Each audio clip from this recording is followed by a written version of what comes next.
A turbulent week in Port Charles, family fractures, romantic deceptions, and power plays unleashed. As summer deepens its hold on Port Charles, the week beginning June 17, 2025, brought no shortage of emotional upheaval, betrayal, and power shifts.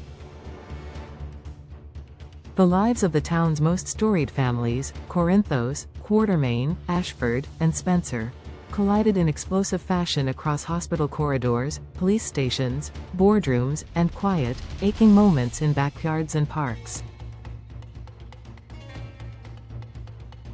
The fallout from unresolved tensions and dangerous secrets continued to ripple through every corner of town, forcing characters to make choices that may haunt them for years to come.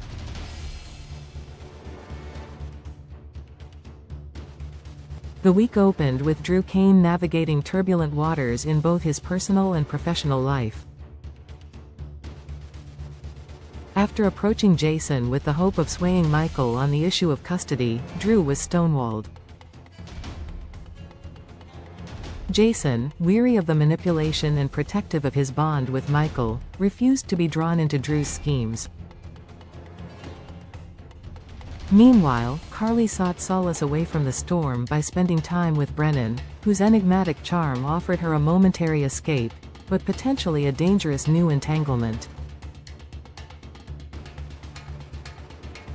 Back at the Metro Court, tensions between Lulu and Brooke Lynn escalated when Brooke Lynn slapped Lulu during a heated confrontation over Gio. Refusing to show contrition, Lulu turned her back, setting off a chain of events that would draw Brooke Lynn into deeper, darker waters. Driven by an unspoken vendetta, Brooke Lynn turned to Marco, enlisting his help to investigate the late Brit Westbourne, a move that could unearth secrets better left buried. Down at the PCPD, Anna Devane had no patience for the testosterone-fueled rivalry between Dante and Chase.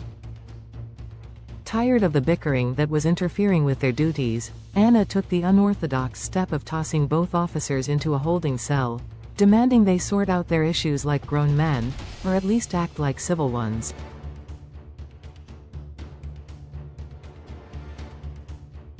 Her leadership, though tough, seemed the only option to restore balance to a precinct fraying at the edges. Elsewhere, Jocelyn continued her dangerous game of espionage against Dalton. In a high-stakes moment inside his office, she accessed information from Dalton's phone, only to be interrupted by Emma. Vaughn, ever the improviser, sealed the moment with a kiss to Joss, masking their collusion under the guise of romance. But the tension between Jocelyn and Emma remains combustible, and the fallout is only just beginning. At the hospital, a devastating mishap nearly shattered Sasha's fragile peace when she was brought the wrong baby. Panic surged until Lucas brought Daisy into her arms, but the error cast a long shadow. Lucas recognized the trauma such a mistake could have caused, and perhaps still might.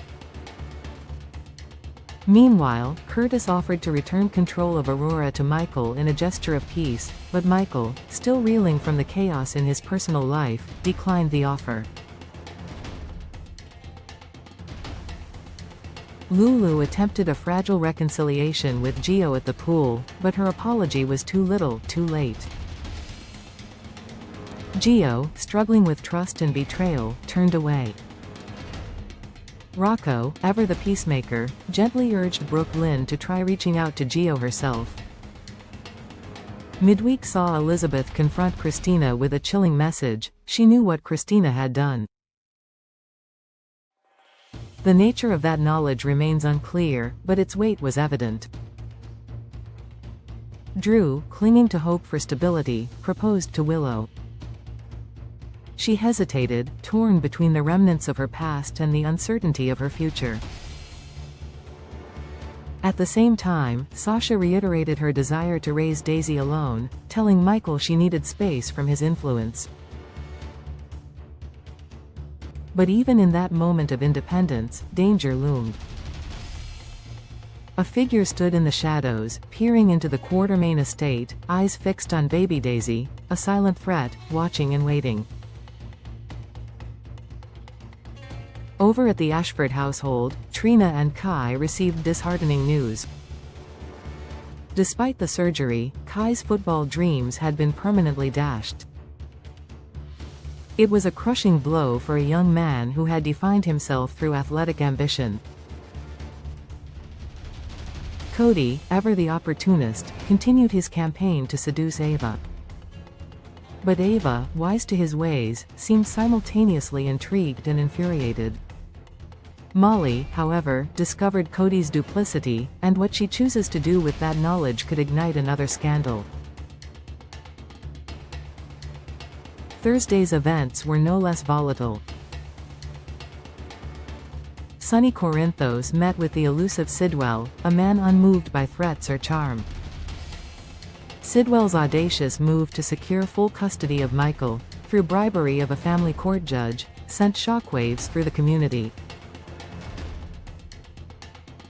Lucas and Marco found unexpected solidarity in their shared struggles with parental legacies, each reflecting on the burdens left behind by those who came before them. Meanwhile, Jordan sought comfort from Anna after Curtis admitted his ongoing uncertainty regarding Portia. In a city driven by shifting alliances, Jordan's vulnerability reminded Anna of the cost of choosing between duty and love. Drew extended an internship offer to Kai, perhaps as a distraction or a lifeline.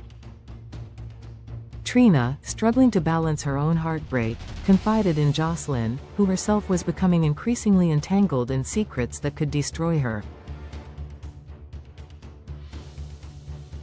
By Friday, the sun-drenched fields of Port Charles offered a brief reprieve in the form of a softball game, but even there, tension simmered. Emma and Gio bonded over a stray dog at the park, their laughter a rare sound of hope in a week full of storm clouds.